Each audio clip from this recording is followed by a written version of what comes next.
News first channel ಹಾಗೂ ಡಿಜಿಟಲ್ನಲ್ಲಿ ಜಾಹೀರಾತು ನೀಡಲು ಈ ನಂಬರ್ಗೆ ಸಂಪರ್ಕಿಸಿ. ನಮಸ್ಕಾರ, ನೀವು ನೋಡ್ತಾ ಇದ್ದೀರಾ ನ್ಯೂಸ್ ಫಸ್ಟ್. ನಾನು ವಿದ್ಯಶ್ರೀ. ಈ ಕ್ಷಣದ ಪ್ರಮುಖ ಸುದ್ದಿಗಳನ್ನು ನೋಡ್ತಾ ಹೋಗೋಣ. ಅದಕ್ಕೂ ಮೊದಲು ಹೆಡ್ಲೈನ್ಸ್. ಭಾರತ ವರ್ಸಸ್ ಪಾಕಿಸ್ತಾನ ಮಹಾಕಾಳಗಕ್ಕೆ ಕ್ಷಣಗಣನೆ. ದುಬೈನಲ್ಲಿ ಏಷ್ಯಾ ಕಪ್ನ ಹೈ ವೋಲ್ಟೇಜ್ ಪಂದ್ಯ. ಪಾಕ್ ಎದುರು ಟೀಂ ಇಂಡಿಯಾನೇ ಗೆಲ್ಲುವ ಫೇವರೇಟ್.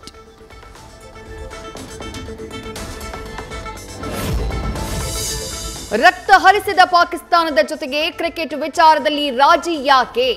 ಪಾಕಿಸ್ತಾನ ವಿರುದ್ಧದ ಮ್ಯಾಚ್ಗೆ ವ್ಯಾಪಕ ವಿರೋಧ. ಕ್ರೀಡಾಭಿಮಾನಿಗಳಿಂದ ಬಾಯ್ಕಾಟ್ ರಣಕಹಳೆ.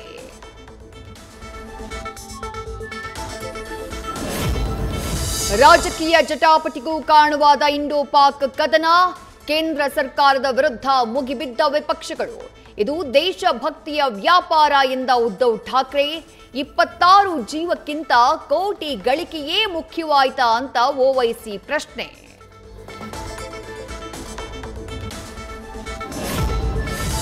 ಭಾರತ ಮತ್ತು ಪಾಕಿಸ್ತಾನ ಪಂದ್ಯ. ಪಹಲ್ಗಾಮ್ ದಾಳಿಯಲ್ಲಿ ಮೃತಪಟ್ಟವರಿಗೆ ಮಾಡುವ ಅವಮಾನ. ಕೊನೆಯುಸಿರೆಳೆದ ಶುಭಂ ದ್ವಿವೇದಿ ಪತ್ನಿ ಕಣ್ಣೀರು. ಟಿವಿ ಆಫ್ ಮಾಡಿ ಯಾರೂ ನೋಡಬೇಡಿ ಅಂತ ಐಶಾನ್ಯ ಕರೆ.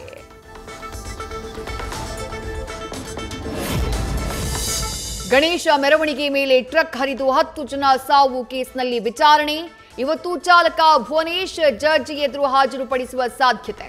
ಡಿಸ್ಚಾರ್ಜ್ ಆಗಿದ್ದು ಹೆಚ್ಚಿನ ವಿಚಾರಣೆಗೆ ಕಸ್ಟಡಿಗೆ ಪಡೆಯೋಕೆ ಪೊಲೀಸರ ಪ್ಲಾನ್. ಗಣೇಶ ಮೆರವಣಿಗೆ ಮೇಲೆ ಟ್ರಕ್ ಹರಿದ ಸ್ಥಳಕ್ಕೆ ಎಚ್.ಡಿ. ದೇವೇಗೌಡರ ಭೇಟಿ. ಘಟನೆ ಹೇಗಾಯಿತು ಅಂತ ಸ್ಥಳದಲ್ಲಿ ನಿಂತು ಮಾಹಿತಿ ಪಡೆದ ಮಾಜಿ ಪ್ರಧಾನಿ ರೇವಣ್ಣ ಜೊತೆಗೆ ತೆರಳಿ ಮೃತನ ಕುಟುಂಬಸ್ಥರಿಗೂ ಸಾಂತ್ವನ.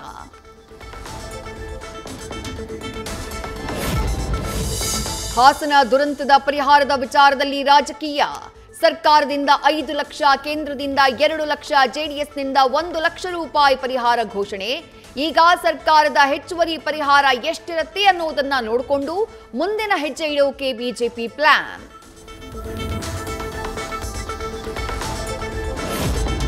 ಈದ್ ಮಿಲಾದ್ ಸಂದರ್ಭದಲ್ಲಿ ಇಸ್ಲಾಂ ಬಗ್ಗೆ ಮೆಚ್ಚುಗೆಯ ಮಾತು. ನಿನ್ನೆ ಮೈಸೂರಿನಲ್ಲಿ ನನ್ನ ಹೆಸರಲ್ಲಿ 2 ದೇವರುಗಳಿವೆ ಎಂದ ಸಿಎಂ.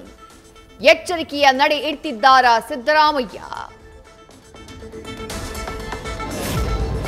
ಮದ್ದೂರು ಕಲ್ಲು ತೂರಾಟದ 7 ಆರೋಪಿಗಳಿಗೆ ವಿಚಾರಣೆಯ ಬಿಸಿ. ಗಲಭೆ ಸೃಷ್ಟಿ ಹಿಂದೆ ಅದೊಂದು ಸಂಘಟನೆಯ ಕೈವಾಡ ಇದೆಯಾ ಎಂಬ ಶಂಕೆ. ಪ್ರತ್ಯೇಕವಾಗಿರಿಸಿ ಆರೋಪಿಗಳಿಗೆ ಪ್ರಶ್ನೆ.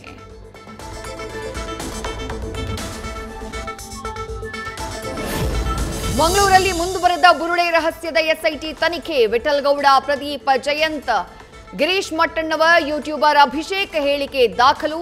ಮುಂದೆ ವಿಚಾರಣೆಗೆ ಕರೆದಾಗ ಹಾಜರಾಗುವಂತೆ ಸೂಚನೆ.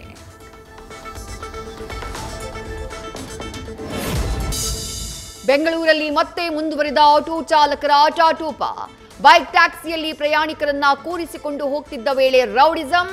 ನೈತಿಕ ಪೊಲೀಸ್ಗಿರಿ ಮಾಡ್ತಾ ಇದ್ದ ಆಟೋ ಡ್ರೈವರ್ಗೆ ಲೇಡಿ ಪೊಲೀಸ್ ಕ್ಲಾಸ್. ಮಳೆರಾಯಿನ ಹೊಡೆತಕ್ಕೆ ಕಲಬುರಗಿ ರೈತನ ಬದುಕು ಚೂರು ಚೂರು. ನಿರಂತರ ಮಳೆಗೆ ರೈತರ ಬದುಕಿನ ಬೆಳೆ ಸರ್ವನಾಶ. ಉದ್ದು, ಹೆಸರು, ಸೋಯಾ, ಹತ್ತಿ, ತೊಗರಿ ನೀರು ಪಾಲು. ಅನ್ನದಾತರು ಕಂಗಾಲು. ಮೆಡಿಕಲ್ ಸೀಟ್ ಬೇಕು ಅಂತ ಕಿವಿ ಕೇಳಿಸ್ತಾ ಇದ್ರು ಕಿವುಡರಾದ 21 ಮಂದಿ. ನಕಲಿ ವೈದ್ಯಕೀಯ ದಾಖಲೆ ಸಲ್ಲಿಸಿದ್ದ ಎಲ್ಲರ ವಿರುದ್ಧ ಮಲ್ಲೇಶ್ವರಂ ಠಾಣೆಯಲ್ಲಿ ಎಫ್ಐಆರ್. ಸರ್ಕಾರಿ ವೈದ್ಯಕೀಯ ಸೀಟು ಜಾಲಕ್ಕೆ ಬ್ರೇಕ್.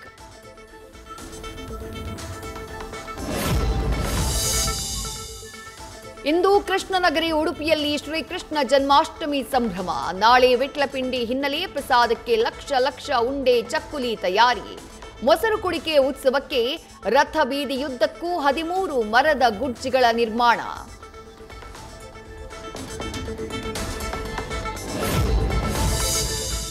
ಮಯನ್ಮಾರ್ನ ರಾಖೈನ್ನಲ್ಲಿರುವಂತಹ ಶಾಲೆಗಳ ಮೇಲೆ ಬಾಂಬ್ ದಾಳಿ. 500 ಪೌಂಡ್ ತೂಕದ ಬಾಂಬ್ ಸ್ಫೋಟಕ್ಕೆ ನಿದ್ರಿಸ್ತಾ ಇದ್ದ 19 ಮಕ್ಕಳು ಸಾವು. ಗಾಯಗೊಂಡ 22 ಮಂದಿಗೆ ಆಸ್ಪತ್ರೆಯಲ್ಲಿ ಚಿಕಿತ್ಸೆ.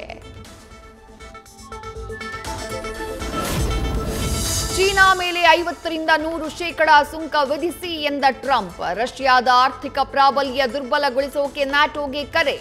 ಪತ್ರ ಬರೆದು ರಷ್ಯಾ ತೈಲ ಖರೀದಿ ನಿಲ್ಲಿಸಿ ನಿರ್ಬಂಧ ವಿಧಿಸುವಂತೆ ಮನವಿ. 4 ತಿಂಗಳಲ್ಲಿ 30 ಲೀಟರ್ ಎದೆ ಹಾಲು ದಾನ ಮಾಡಿದ ಬ್ಯಾಡ್ಮಿಂಟನ್ ತಾರೆ. ನವಜಾತ ಶಿಶುಗಳ ಜೀವ ಉಳಿಸಿದ ಜ್ವಾಲಾಗುಟ್ಟ. ಹೆಚ್ಚಿನ ಹಾಲನ್ನ ಸರ್ಕಾರಿ ಆಸ್ಪತ್ರೆಗಳಿಗೆ ದಾನ ಮಾಡಿದ ಕಾರ್ಯಕ್ಕೆ ಮೆಚ್ಚುಗೆ. ತೇಜ ಸರ್ಜಾ ಅಭಿನಯದ ಮಿರಾಯ್ ಚಿತ್ರಕ್ಕೆ ಭರ್ಜರಿ ರೆಸ್ಪಾನ್ಸ್. ಬಿಡುಗಡೆಯಾದ ಮೊದಲ ದಿನವೇ ವಿಶ್ವಾದ್ಯಂತ 27.20 ಕೋಟಿ ಕಲೆಕ್ಷನ್. ಆಕ್ಷನ್ ಪ್ಯಾಕ್ಡ್ ಡಿವೈನ್ ಥ್ರಿಲ್ಲರ್ಗೆ ಸಿನಿ ಪ್ರೇಕ್ಷಕರು ಫಿದಾ. ನ್ಯೂಸ್ ಫಸ್ಟ್ ನಿರ್ಭೀತಿಯಿಂದ ನಿಮ್ಮ ಪರವಾಗಿ.